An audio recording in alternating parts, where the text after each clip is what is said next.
So we are now in the time of the First World War. This was written in 1915, in Time of the Break in Nations by Thomas Hardy. Like I said, this poem was written in 1915 and it was published in the Saturday Review in January 1916, which was right in the middle of the First World War, which, as a reminder, went from 1914 to 1919. In Time of the Break in Nations is a famous and much anthologized poem. This means that it appears in many poetry anthologies. An anthology means a collection of poems. So what is this poem about? Well, Hardy shows the everyday, unexciting events that people take for granted. He shows the man and his sleepy old horse harrow in the fields ready to sow seed. He shows the burning of weeds, and he shows the young couple in love whispering to each other as they walk past. So very everyday events.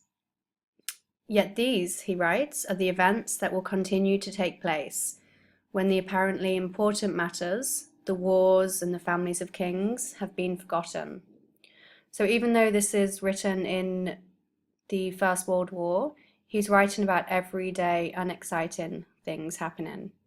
And what he's trying to show is that although the First World War is incredibly important at the time and very much at the front of people's thoughts, things will get back to normal. So what does the title mean, in times of the break in nation? It is a quotation from the Old Testament of the Bible, which you can Google if you like. It's Jeremiah. A modern translation might read, "You are my mace, a weapon of war. With you I crushed the nations, struck kingdoms down. With you crushed horse and rider, chariot and charioteer. With you crushed man and woman, old man and young, youth and maid. With you crushed shepherd and flock, plowman and team, governors and nobles." Basically, it means in wartime. But it shows that although all sorts of people, including country people, like you can see in the poem, the plowman, his horses, even though they are crushed and killed during war, their way of life continues, while the great events of history may be forgotten. Normal life continues. So to the poem. Only a man harrowing clods in a slow, silent walk with an old horse that stumbles and nods, half asleep as they stalk. Harrowing is a verb which means to harrow. A harrow is a farm tool for breaking up clods of earth. And clods means a lump of earth. In a slow, silent walk with an old horse that stumbles. To stumble means to almost fall. Half asleep as they stalk. To stalk means to walk silently and perhaps threateningly. Only thin smoke without flame from the heaps of couch grass. Yet this will go onward, the same, though dynasties pass. Only thin smoke without flame from the heaps of couch grass. A heap is a pile, and couch grass is a weed. Yet this will go onward the same, though dynasties pass. Dynasties are members of a family ruling a country. Yonder a maid and her white come whispering by. War's annals will cloud into night ere their story die. Yonder means over there. A maid is a young woman. A white is a young man, and this is an archaic word. Annals means records of events. so the records of the First World War. Ear means before. So over there, a young woman and her young man come whispering by. The records of the war will disappear into history before the story of the young woman and her young man dies. So what is the first stanza about?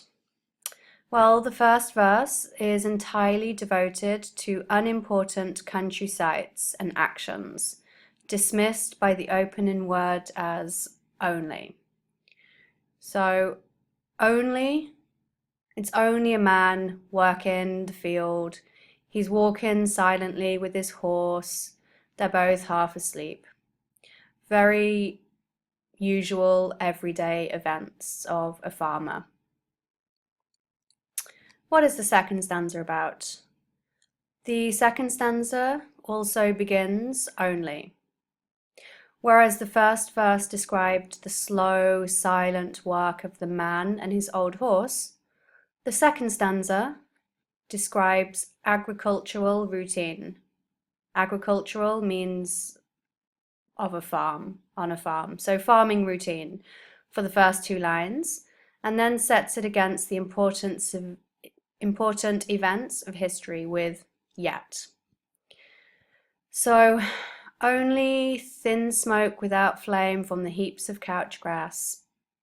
So the weeds on the farm are being burnt.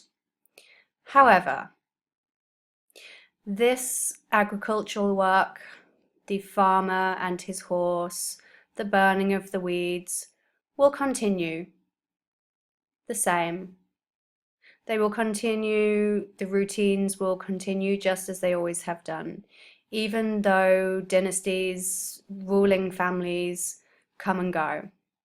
The farm and the agricultural life will continue as before. And what is the third stanza about? Again, in the third stanza, the archetypical, this means perfectly typical characters of a girl and her lover are juxtaposed.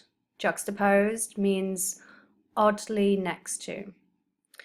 They are juxtaposed with and implicitly contrasted with. Implicitly means not obviously. They are contrasted with the important events of history, which is war. In this case, the First World War.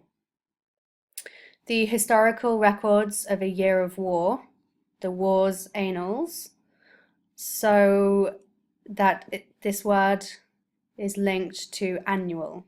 So an annual record of war will fade away before the love stories of men and women in succeeding generations die. So basically the romantic story of a woman and a man will continue far after this historical event of war will. Over there is a young woman and her man who are walking through the fields, whispering to each other they're in love. And the records of the war will disappear into the night before the stories of love disappear. So an essay question to ponder, to reflect on, to think about. Explore the ways in which Hardy memorably conveys feelings about the passage of time in Time of the Breaking Nations. So how does Thomas Hardy memorably means to make you remember something. Convey, show, feelings about the passage of time in his poem In Time of the Breaking Nations. Good answers might will focus on feelings about the passage of time, rather than just describing how time passes. And this poem in Time of the Breaking Nations, reflects on timelessness in a way. Some situations go on in the same way from one generation to another. In this case, it's the farm. The farming agricultural way of life continues from one generation to another. The allusion to war suggests that despite the chaos that war creates, time will heal. You need to show knowledge and understanding of the context of this poem, when it was written, what was happening in the world, and the significance of its title. So you need to do some research about the title, more than what I've given you. And you need to show understanding of the poem's ideas, that even though war might kill the individuals, the single individual people, the rural way of life goes on. Love, and there's a word missing here, love endures. E-N-D-U-R-E-S. So that is how you might answer this essay question, which came up in May 2015.